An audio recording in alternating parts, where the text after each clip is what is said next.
Xin chào các bạn đã quay trở lại với review 5 phút. Ở cuối tập 164, sau khi Thạch Hạo cùng Thạch Nghị và Tần Hạo tiến vào hung xào thì ở một nơi khác, biết tin tội huyết náo loạn, Ninh Xuyên cũng để linh thân của mình đi ra.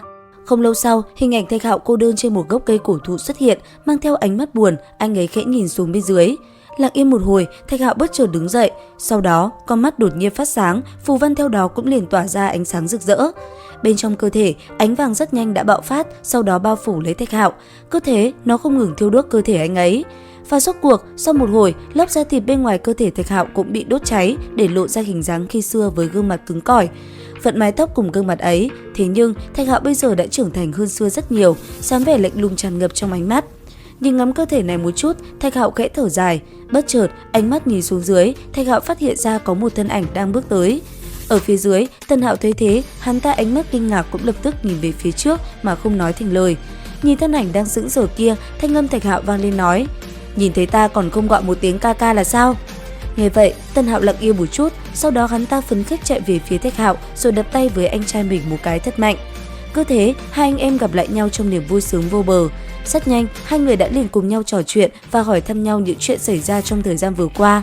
Và tất nhiên, Thạch Hạo cũng không quên hỏi thăm cha mẹ và những chuyện liên quan đến gia gia của mình.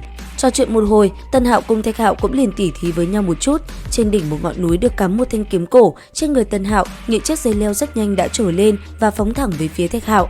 Đối diện với nó, Thạch Hạo cũng rất nhanh chống đỡ. Cứ thế, hai anh em cùng nhau bàn luận một trận vô cùng thống khoái. Tuy nhiên, đang trong lúc hai người chiến với nhau thì phía xa, trên đỉnh của một ngọn núi bất ngờ xuất hiện bóng dáng Thạch Nghị đạp hư không bước tới. Cảm nhận khí tức này, ánh mắt Thạch Hạo liền nhìn về phía xa kia, và Thạch Nghị cũng vậy, rất nhanh hắn ta đã cảm nhận được Thạch Hạo.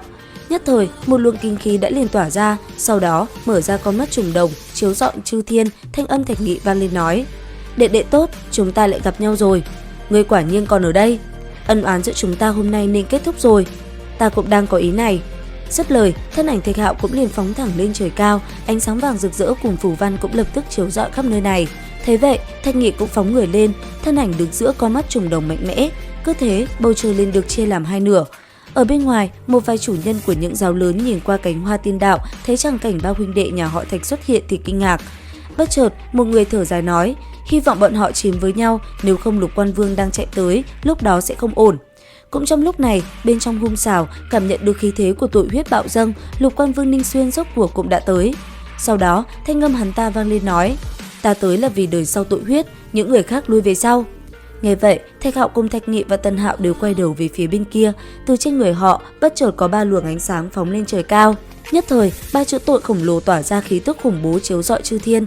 Thế vậy, ánh mắt Ninh Xuyên khẽ động, cổ tay mang theo chiếc vòng khẽ xoay tròn. Tiếp theo, một cuộc võng mồm giữa bốn người cũng liền diễn ra. Nhìn Ninh Xuyên, Thạch Nghị gần giọng quát: "Người nói ai là tội huyết?" "Cả ba người các ngươi." "Nói như vậy, ta cũng là đời sau tội huyết sao?" "Là tội huyết, người cảm thấy rất vinh quang ư?" "Ninh Xuyên, ngươi là cái thá gì, đại đạo cần ngươi bảo vệ sao?" Nghe vậy, trên miệng tinh kia xuất hiện một nụ cười khẩy. Cuối cùng, thanh âm hắn ta lạnh lùng vang lên quát: "Xét xử và phán quyết, đây mới là kết cục mà đám tội huyết các ngươi phải nhận." Dứt lời, một hư ảnh con rồng 9 đầu mang theo khí tức khủng bố cũng liền hiện ra. Thời khắc ấy, đối diện với hắn ta, Thạch Hạo cùng Tần Hạo liền phóng về phía Thạch Nghị và đứng gần hắn ta, sau đó lạnh lùng đáp: "Chèn ép tội huyết, liên tục khiêu chiến, giờ ba huynh đệ ta đoàn tụ, ta sẽ lấy mạng ngươi." Lời nói vừa dứt, trên người ba huynh đệ Thạch Hạo khí thế lập tức biến đổi, trung đông hiển lộ uy phong bao phủ khắp đất trời. Còn Thạch Hạo lấy chiến giáp màu đen bao phủ toàn thân, lôi điện trên thanh chiến kích cũng liền tỏa ra, khí thế ngút trời nhìn chằm chằm đối thủ. Ở bên cạnh, Tần Hạo vung chiến kích lên, hắn ta cũng chỉ thẳng nó về phía Ninh Xuyên, khí thế chẳng kém hai người anh của mình là mấy. Và rốt cuộc, sau một hồi võng mồm, cuộc chiến giữa ba người cũng liền diễn ra, thân ảnh nhanh chóng phóng lên không trung, bàn tay hóa bầu trời. Nhất thời, nơi đây như biến đổi, từng hư ảnh thần tướng trên tay cầm binh khí cũng liền xuất hiện, tỏa ra khí tức kinh người, bao phủ lấy ba huynh đệ Thạch Hạo. Đối diện với nó, ba người vẫn lặng yên. Bất chợt, trên người Thạch Nghị, những khối băng sắc nhọn xuất hiện.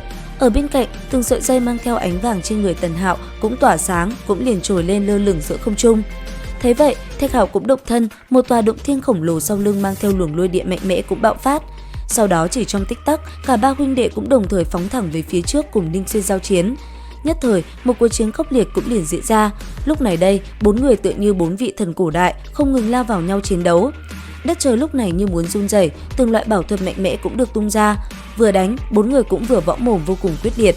Đối diện công kích từ ba người Thạch Hạo, Ninh Xuyên vẫn như cũ, hắn ta mỗi lần giơ tay nhấc chân lại làm thiên địa phải biến đổi.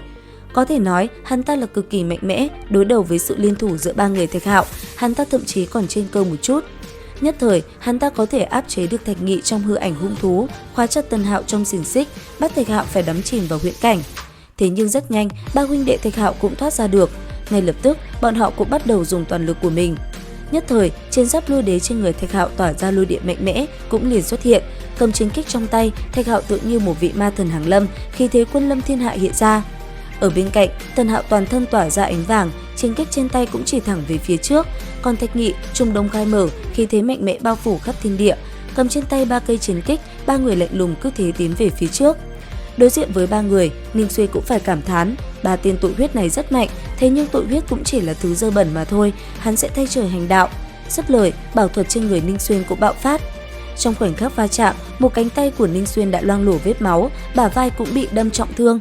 Lúc này, Ninh Xuyên gầm lên, hắn ta giải phóng một luồng uy thế đáng sợ quát: "Các ngươi, bỏ mạng cho ta!" Theo tiếng hét lớn của Lục Quan Vương thì thiên địa nổ vang, càn khôn run rẩy, phù văn màu máu lấp lánh, vùng thế giới này trở nên đỏ rực. Đối diện với nó, Thạch Nghị cứ như khai thiên tích địa, trung đông phát sáng đứng sừng sững chặn thế tiến công của địch. Thạch Hạo mở ra động thiên duy nhất, phù văn màu máu không cách nào xâm nhập vào trong, chiến kích trong tay kết hợp cùng Tần Hạo lao về phía trước. Trong khoảnh khắc va chạm, một vụ nổ ầm vang, thế nhưng cả hai vẫn bị chấn bay ngược lại. Thế vậy, thanh âm Tần Hạo vang lên nói: "Thật sự đã coi thường hắn, tên này còn mạnh hơn cả trong lời đồn." Dứt lời, ba người đồng thời khai triển thần thông. Lần này, trùng đồng khai thiên địa, Thạch Nghị vận dụng trùng đồng thuật. Cùng lúc đó, Thạch Hạo cũng phát động cánh công bằng, một hư ảnh khổng lồ tỏa ra hơi thở mạnh mẽ như cắt đứt thiên địa. Cầm chiến kích trong tay, ba người đồng thời lao lên đánh thẳng về phía Ninh Xuyên. Khoảnh khắc va chạm, Ninh Xuyên bay ngược ra sau, khóe miệng tràn máu tươi. Thấy thế, Thạch Nghị lạnh lùng nói: "Ngươi quá yếu." Đáp lại, Ninh Xuyên gầm lên, phòng lục đạo tỏa ra hào quang chói lóa, một kích kinh khủng toàn lực ngưng tụ lại. Phía xa kia, Thạch Hạo cũng vận dụng bảo thuật luân hồi, anh ấy dùng sức mạnh hợp lại với khối cốt trong ngực Tần Hạo, tung ra một kích mạnh nhất. Thế vậy, con mắt của Thạch Nghị phát sáng, hắn ta triển khai thần thông kinh khủng, sát ý vô tận tràn ngập. Khoảnh khắc va chạm, thiên địa sáng rực, phù quang sáng chói, tất cả không cách nào nhìn thấy được. Đến khi ánh sáng chói lòa dần nhòe đi, chỉ thấy thân ảnh Thạch Hạo cầm chiến kích xuyên qua người tên kia, khiến hắn ta trực tiếp bỏ mạng. Mang theo ánh mắt căm phẫn, hắn ta nhìn về phía ba huynh đệ Thạch Hạo, rồi cất thế tan biến trong hư không. Còn ba huynh đệ, sau khi lấy mạng tên kia, khí thế mạnh mẽ trên người họ bạo phát, làm người ta không khỏi lạnh sống lưng. Cuối cùng, nhìn hai người bên cạnh, Thạch Hạo nói: "Chúng ta đã thắng, thế nhưng đừng khinh thường người này, đây cũng chỉ là linh thân mà thôi." Nghe vậy, Thạch Nghị đáp: "Xem ra ta vẫn nên đi bế quan, cũng chưa hoàn thiện lắm. Ta rất chờ mong một trận chiến với chân thân của hắn." Dứt lời, ánh mắt Thạch Hạo nhìn về phía xa. Cũng trong lúc đó, ở tại trong hang động, Ninh Xuyên cảm giác linh thân của mình bị phá vỡ, ánh mắt hắn ta sâu càng thêm sâu. Dường như với hắn, đây cũng mới chỉ là khởi đầu mà thôi. Đến đây thì hết bản đặc biệt tập 165 Thế giới hoàn mỹ. Xin chào và hẹn gặp lại các bạn ở những video tiếp theo.